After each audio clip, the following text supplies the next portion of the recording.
I've been hard on a lot of people in my life. I tend to hold a very high standard, not just for myself, but the people around me. And some of those times, I'll be honest, I regret. And I wish I hadn't been so tough on these individuals.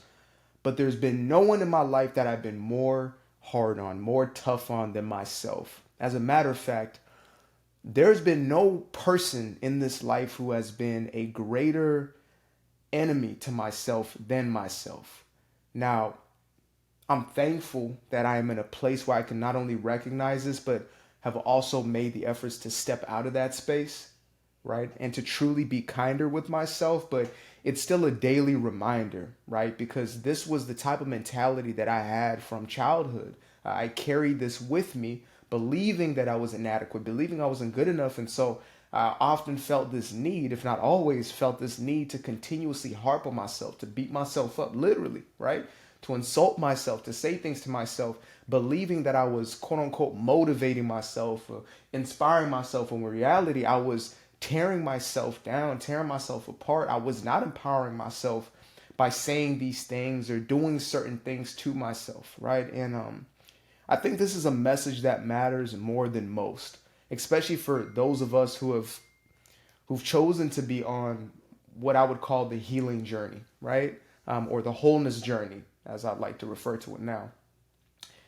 When you are embarking on this inner transformational journey, when you're finally realizing that you have these deep-seated wounds and this trauma, and you finally accept that what has been running your life is a program as opposed to your own conscious intentional will, when you start to recognize and accept these things and actually move towards changing them, it is so easy to be so mean to yourself in the process, like, to beat yourself up for what you've done and who you've been and how you've acted, right? Even in me forgiving myself for how I treated others in a space of not knowing or not understanding, those are still things that I'm going through at this very moment in time. I'm still continuously seeing that there are deeper levels of self-forgiveness as well as, forgiveness for others around me. And the deeper that I realize that, man, I need to accept myself, I need to forgive myself, the deeper that understanding is, the more I'm able to do so for those around me.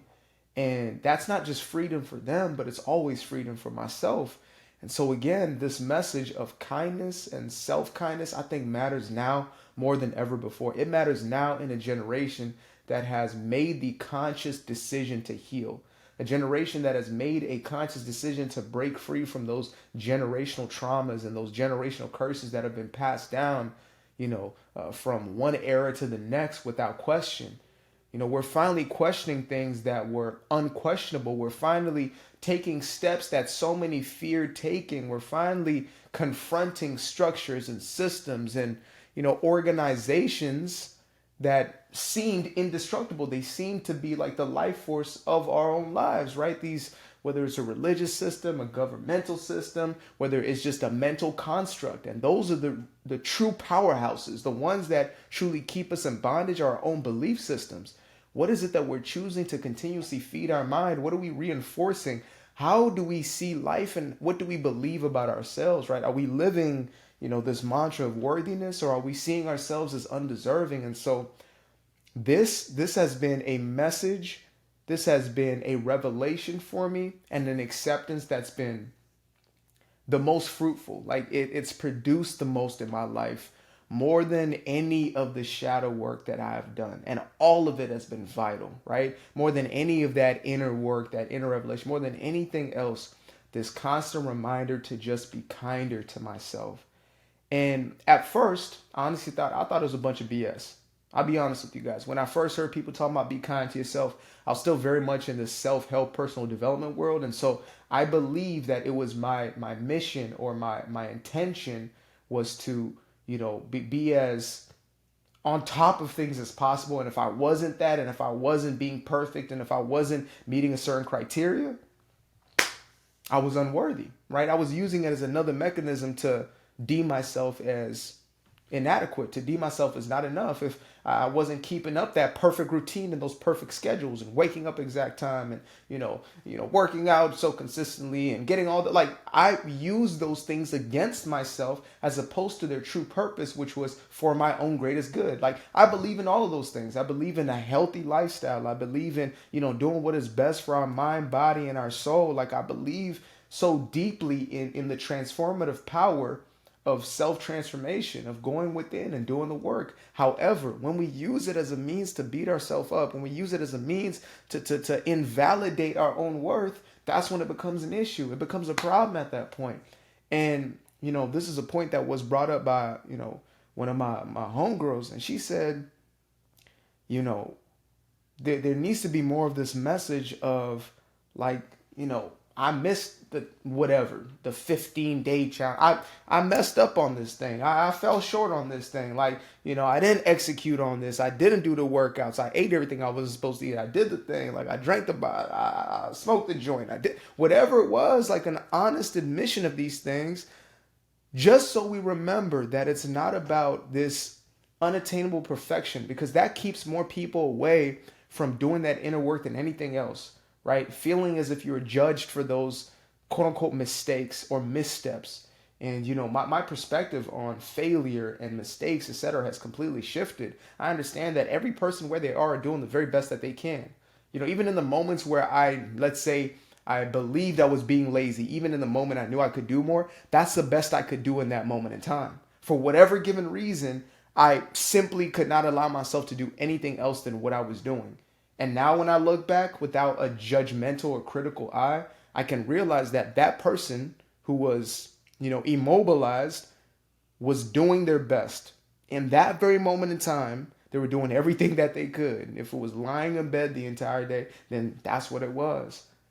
And again, I think the greatest shift for me was allowing myself to no longer use the things that I did as a means of invalidating myself, or the things that I did not do, like not basing my worthiness on what I was doing or what I was not doing, right? That was the biggest shift for me, and continues to be the greatest shift, and continues to be the most empowering thing I do. This life experience is not to be, it's not to be one of constraint, but instead of expansion. It's evolution, right? It's becoming. And in the becoming process, you're going to learn things. And the only way we truly learn is by falling. Like if you watch, a baby walking for the first time, if they have the ability to do so, when you watch that child, they will step, fall, step, fall, step, fall, step, fall. Like it's a process of these seeming quote unquote mistakes or missteps that are leading to them learning how to walk. And every single one of us are on that process, in that journey somewhere in our lives.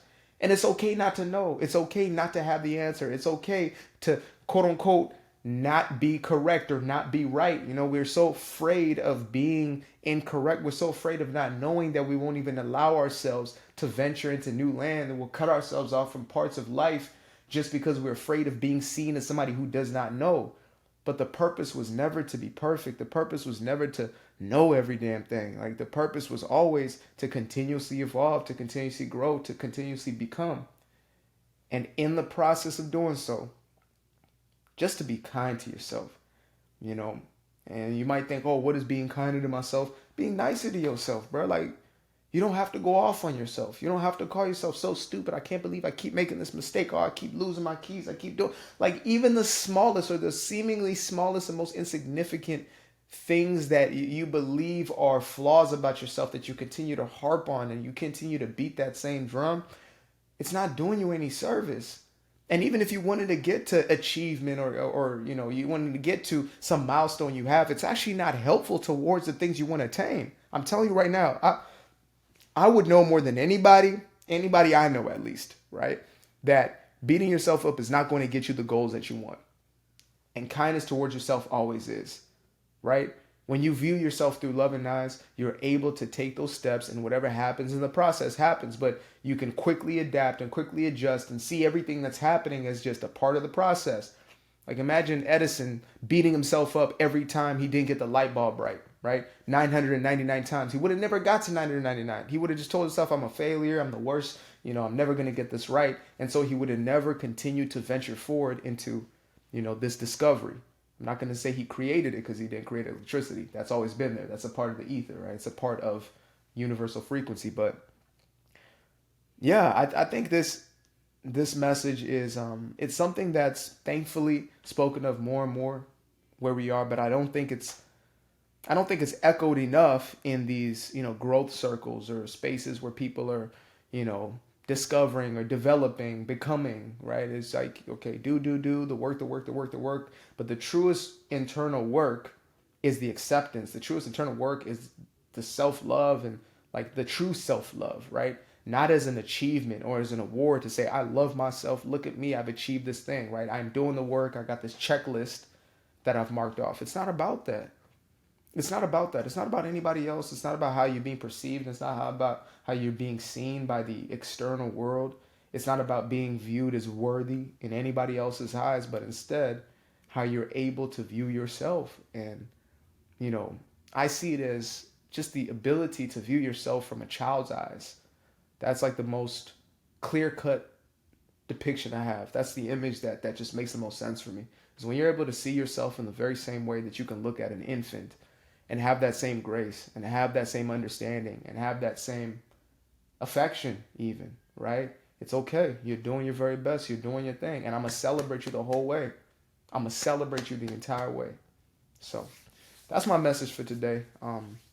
Appreciate you guys for tuning in. I did refer to this hoodie a lot because I just got this little hoodie and I'm hyped about it, to be honest with you guys, because it says everything it needs to say, period. But I do want to give a quick guilt-free plug. It would be a shameless plug, but this is Doing Me Guilt-Free, my very first published book. I'd love for you guys to get yourself a copy of one of these. Breaking free from people pleasing and unleashing your true personal power. This has been a transformative process in the writing of it, but more so in getting to read it and reread it within the editing process has been transformational for myself. And I know this is going to be something that is beneficial for myself throughout a lifetime, let alone to all those who get the opportunity to embark on this journey with me. So make sure you get your copy by clicking the link in the description, as well as clicking the link in the comment section. It's going to be the same link, Amazon link, get you direct. You know what that's about. Appreciate you guys for tuning in. Much love. Peace.